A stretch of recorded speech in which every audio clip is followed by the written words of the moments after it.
बहुत समय पहले की बात है। कानन जंगल में एक बहुत ही सुंदर खूबसूरत बगीचा था।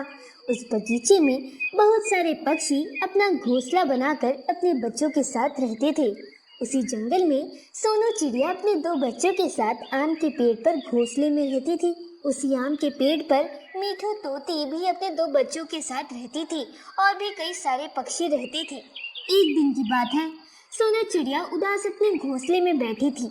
सोनू चिड़िया को उदास देखकर कोयल उसके पास आती है और कहती है, अरे सोनू, क्या बात है? बड़ी ही उदास दिखाई दे रही हो।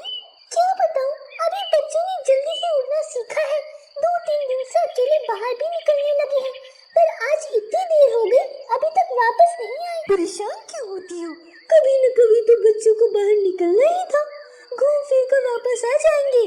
थोड़ी देर बाद सोनू चिड़िया ने कोयल से बोला, बहन, तुम जरा मीठू से बच्चों के बारे में पूछो तो, वह अभी अपने बच्चों को लेकर लौटी है। सुबह मैंने अपने गोलू मोलू को उसके बच्चों के साथ जाते देखा था। तुम खुद क्यों नहीं पूछ लेती हो?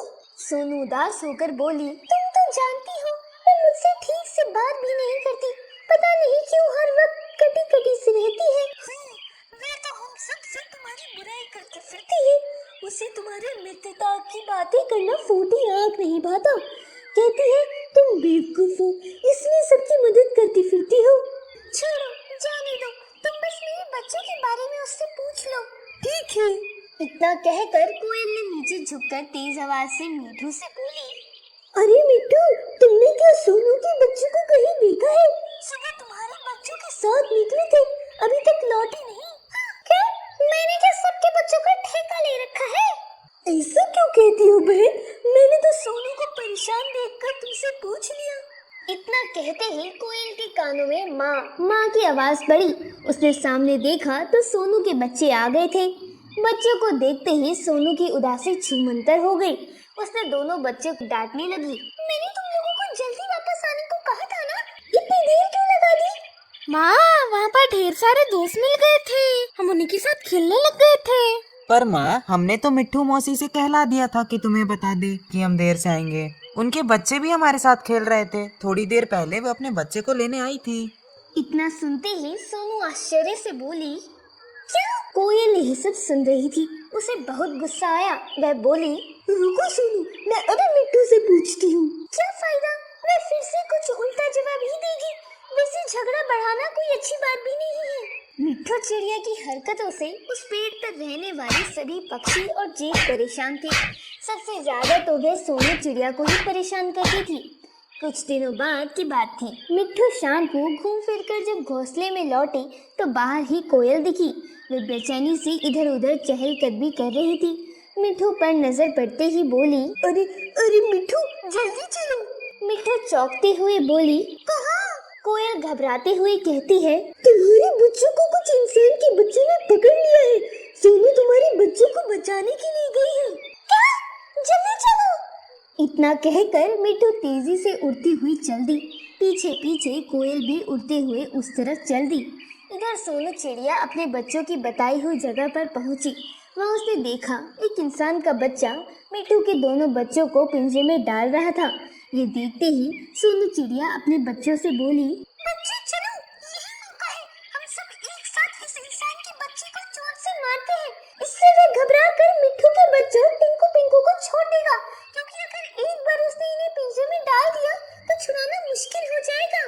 फिर जैसे ही इंसान उन्हें पिंजरे में डाल रहा था, उसी समय सोनू और उसके बच्चों ने एक साथ उसे चोट से मारना शुरू कर दिया। इंसान के हाथ से टिंकू पिंकू छूट गए। फिर सोनू जोर से चीखी, चलो बच्चों, भागो। इतना सुनकर सब तेजी से उड़ गए। अभी ये लोग थोड़ी दूर ही गए थे कि सामने से आती मिट्टू और कोयल मिल गई।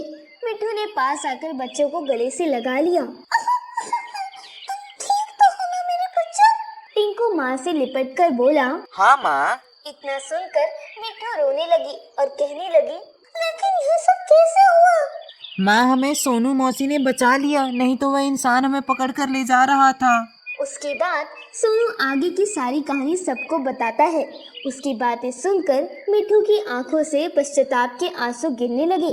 वे हाथ जोड़कर सोनू से बोली, सोनू, मुझे माफ कर दो ना बहन।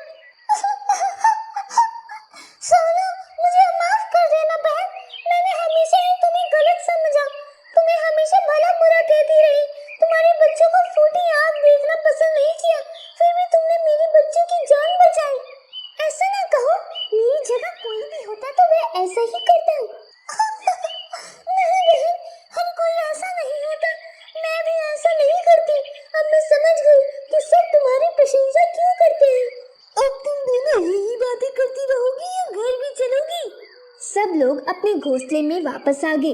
अब मिट्ठू पहले से बिल्कुल बदल चुकी थी। वह सोनू के बच्चों के साथ साथ उस डाल पर रहने वाले सभी पक्षियों के बच्चे से प्यार करती थी। सारे पक्षी अब सोनू की तरह मिट्ठू की भी प्रशंसा करते थे।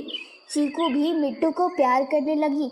दोस्तों, इस कहानी से हमें ये शिक्षा मिलती है कि हमेशा मिलजुल कर ही रहना चाहिए और दूसरों की भलाई करते रहना चाहिए।